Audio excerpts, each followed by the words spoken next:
Welcome to Bold Talk series where creativity, leadership, ideas, innovation come together. My name is Epi Ludvik, and today I have a privilege to have a short one-on-one conversation with Christian Schroeder, serial entrepreneur and founder of 10X Value Partners and Utopia Capital Management.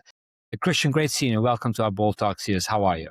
I'm great, Epi. How are you? Thanks for having me today. Yeah, was looking forward to this conversation. Christian, you've been an entrepreneur for many, many years. Now you're into the acceleration of the startups and investing. Let's start your journey at the beginning. Like how did it end up you being where you are today? Well, Epi, I've been always really into entrepreneurship. It's kind of been in my upbringing. So my dad was a software entrepreneur. My mom, she had a retail shop, and just growing up, I've always been exposed to the topic of entrepreneurship. I studied at one of the most entrepreneurial driven universities in Germany. And just by the age of 21, I got the opportunity to become co-founder of an e-commerce business in Asia. Basically, our mission was to pioneer e-commerce in markets as, exotic as Nepal, Sri Lanka, and Pakistan, pioneering, online shopping in these regions. So I would say I've always had this entrepreneurial bug, and I really enjoy building and seeing the progress of the project that you're driving. So that's what has inspired me to be an entrepreneur. So it's in a family's gene, I should say, right? Probably.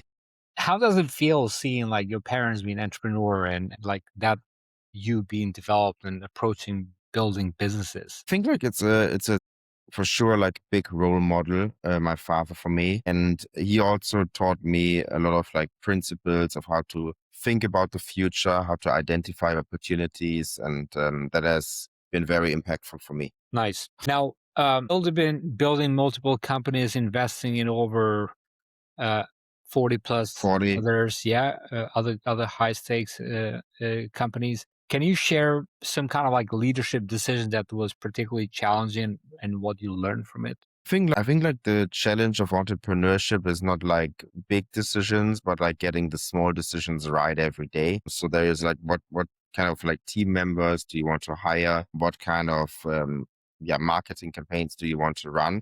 Because the more good decisions you make continuously, the more that compounds into the overall success of the venture. I think very big decisions usually are around things org chart design, because there is this famous saying that structure follows strategy. So you need to design your organization for the goals that you're pursuing. So I'm working, for example, with a company in the education space called Flylane. The mission is to use AI to drive superior education outcomes for students around the world. And they are we went on an org chart redesign and a hiring plan exercise around a year ago. So I think that was some impactful, difficult decision, because you really need to get it right and build your organization around the right positions and responsibilities to create impact. Yeah. Now, when you're investing in companies, so I usually have my anti-patterns thesis, right? So I can look for what are those things that I look in terms of the investor from a founder's point of view, what type of personality they are, what is they lacking. And so do you have some kind of antithesis patterns that you look for when you invest in these type of founders, and what do you look in these founders? I think doing early stage investing is extremely hard. There's very few funds that are consistently outperforming. So there's not a single one size fits all pattern. Some of the patterns that I've noticed is, for example, if founders have been entrepreneurial in their very early lives, have participated in competitions, hackathons, or some sort of upper tournaments, competitive sports. I think that can be a very good indicator that people have drive to win, which is very necessary in an early stage venture, or the drive even to build something, to be a builder. So I think that can be extremely indicative of the success. I think another aspect that is very crucial, Epi, is the product founder market fit. So I think at an early stage, when you don't have really like data and numbers of performance of a company, you cannot look at product market fit because it's just an idea. So kind of like a crutch for that is to look at the founder product market fit. So like, does the founder have experience in this market? Does the founder have experience building products that serve the needs of the customers? So that can also be a powerful success indicator. Yeah. Talking about talking about that, in a founder, uh, gets into the problem and the idea and the technology, trying to build things, but then I found, because I talked to a lot of entrepreneurs who build also massive companies, and what I see, one of the common patterns that comes in a conversation is the try to get to the product market fit as soon as possible, right? Hmm. Why do you think some entrepreneurs they don't get to that point so quickly? Is there because they fall in love with their idea for too long, or they're not clear in terms of the problems they're solving, they're not digging deeper, or what do you think in your case? I think like there's a couple of hypotheses that I could have, and like how basically we could help people who don't have product market fit to get there. I think one of the things that it's really crucial is like do the sales yourself, do the founder-led sales, speak to your customers, hear the pain points, hear the direct feedback on like what the customers say and what their pains and needs are. So where like many companies might fail is if the founder is handing over the sales to like a sales director they hired, especially if it's like a technical founder. I think that usually doesn't work. I mean, the person who's doing the selling needs to be one of the founders and entrepreneurs to be able to take the feedback from the market to feed it back into the product development. I think like another reason for lacking to find product market fit is kind of the speed of iterations. So I think you need to iterate really quickly and try multiple different approaches, permutations of the products, different design shapes, different price points, maybe different solution sets. So if your speed of implementation of changes is just too low, let's say if you do like one attempt a month, I think you're going to lose to someone who is in the same market and who is iterating at one attempt or like one new version every 5 days, right? The speed of implementation of decisions and new approaches is extremely crucial. And then I think like one key notion that I would have based on what you said is that you said like we want to get to product market fit extremely quickly. I think like I would rephrase this in the sense of I want to get to product market fit extremely capital efficiently, right? So if I take maybe like 2 years to get to product market fit, but I do it at a very low burn, like let's say my total investment is 250K. I mean, that's much better than someone who's taking a year, but on the way burns through like seed round they raised of like $3 million, and then they are at the end of the runway, and then they found the product market fit. So I think like key message here, until you have the product market fit, you should be extremely frugal in the way you spend and try to get to the product market fit in a capital efficient way rather than extremely fast, because extremely fast, just like basically every mistake you make, it compounds into, yeah, I mean, like a bigger amount of waste. Yeah, yeah, and unless you're uh, a someone who's been around and know what he's doing, early capital, big capital too early is it's a curse. I remember one of my mentors. Absolutely. He said there's only 2 times that people fight. It's like when there's no money and when there's like a lot of money. And so it's the same thing for a startup in a very early stage. When you have so much money injected in the business, you kind of like lose focus and you burn a lot, and there's a lot of issues that comes with it. So being frugal, like you said, is important. Now, tell us about your next value partners. Like, how does that work, and what are you looking for in a startup when they join your accelerator? Yes, I mean, like we have three types of activities. One thing is our early stage investing. So we are investing in companies that have a minimum of, let's say, around like 100,000 in annual revenue. So early signs of product market fit in like large markets. We are sector agnostic. I mean, we really care about the founder and about the potential for the business to become very large in the sense of 100 million plus. Historically, we've done a lot of fintech. So that's our investing. We do around like 3 to 5 investments a year.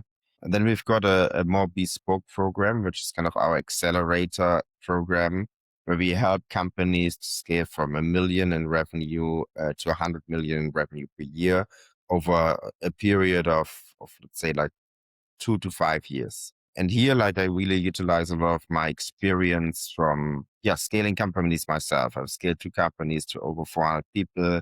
I've worked with Rocket Internet. I'm very grateful for that, where I learned the kind of best practices of scaling. So typically, we help these companies do an exercise where we design like a target org chart that they will need to have to reach to run the business at 100 million of revenue per year. And we make a plan of how to build up the organization, and also to determine what are like the growth and marketing channels to get to these 100 million. How much do you need to invest in marketing, customer acquisition, brand building, et cetera, et cetera. And then we introduce like the founders to the right people who can help them to put all the puzzle pieces together, basically. It's on our website, actually. There's like a description of our process on how to do these accelerations. And so those are like really the 2 things we do. I mean, we're very selective about the accelerator program because we can only do one of those every 1, 2 years. And on the investing, of course, we can be a bit more enterprising. Yeah. I'm a big fan of X. Why you chose the name 10X? Is there a reason behind? I mean, like there is a deep reason actually. My life philosophy is that you should always be improving. And every day you want to do like small incremental steps towards a bigger goal. The number 10x derives really from the fact that if you work like 230 days a year, so that's like 360 days minus the weekends, minus the holidays. If you improve 1% a day for 230 days a year, you get a 10x improvement year over year. So just like think about how you can make the progress, make the hire, make the sale, but it also transpires just or transcends business. It goes into the personal life. How can I be more healthy today? Can I do this workout? Can I do this meditation? What can I do? Can I, I mean, like build new personal relationships or revive old relationships and that I cherish, right? So like trying to get 1% better every day to get this 10x improvement over time. Yeah. Yeah. I mean, it's like, I would say 2 things that truly saved me all throughout life and going all over the world and dealing with all different cultures and working with over 30 countries in 30 countries or more is that one, a great attitude and a commitment to be better version of myself every single day. When I started to think Amazing. about when I start thinking about how much time people waste, and we just put in a context, let's say like 1 hour you waste a day with 365 days, those like about 5 weeks loss of working hours that you can apply to do work, deep work. Yeah. So having that attitude that there's always a better version of yourself and chasing that is like that is a way to go. And I really congratulate you for thinking this way and thinking that there are so many people out there, they're looking for ways, but they don't even know how to get to there. So what do you think about it's missing in the entrepreneur spirit, for the early days entrepreneur spirit? What do you think? Is this probably what's missing, or is something else that you think? I think there's like a lot of different things missing. I think it depends really on the person. I think like what has changed fundamentally and that has lowered the barrier of entry to entrepreneurship so massively the last 2, 3 years is the advent of AI. I mean, like ChatGPT is my daily expert and companion now, and I think like it is much easier to a business now because you don't need to rely on experts that are very expensive. I mean, like ChatGPT can explain to you how to set up a market entry strategy or to tell you how to build your technical infrastructure. So like is really like a facilitation of the rise of solo entrepreneurs enabled by AI. I think like maybe the only thing right now is what could be improved, especially unfortunately talking about Europe, is kind of availability of capital, because I mean, capital is the fuel and accelerant for everything entrepreneurs do. I mean, like there is still like a gap for capital, especially looking at the European landscape. Yeah. So I would wish for like more support from institutions, governments, or like big companies that have also profited from like our infrastructure. I mean, everything that we have here in Europe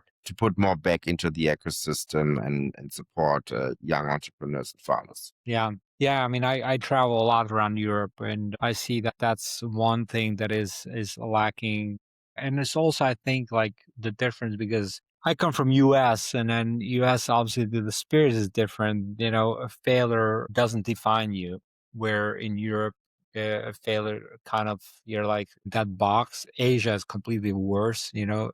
So, uh, you know, if you haven't failed enough, the investors in US, they won't look at you versus like in Europe, they look at you failure like, oh my God, like I don't want to deal with this person anymore. So I think there's a lot of issues with the culture, with the mindset, and I think it will get there. But up until that time, I think there needs some more like engagement with other networks, such in US and so on. Christian, I always ask this to my guests in my podcast about the word bold. You know, when I started Bold Words, I truly anchored myself that there's like, you know, if you don't know your power, if you don't know who you are, if you don't know your power, you really can't do bold things. What does that mean to you? The word bold to you personally, what does that mean to you? I think for me, bold means that you have big dreams. I mean, truly believe that there is like very few limits of what humans can achieve. And if you look at human history, there have been like humans that have really changed the world, being it for like medical discoveries, being it scientific discoveries in physics, discovering new continents and expanding human knowledge fundamentally, like Leonardo da Vinci, for example. I think like these people, they were just like extremely visionary and had like bold vision and big dreams. And I think that is kind of what we need with all the challenges that we have in the world right now. Yeah, and with that, I'd like to end here. Christian, great having you here. Thank you for joining me in this bold talk series. Hopefully, we get to reconnect again soon. Until that time, take care, be great, and be bold always. Bye bye. Yes, let's do that. Ciao, Epi. Bye bye.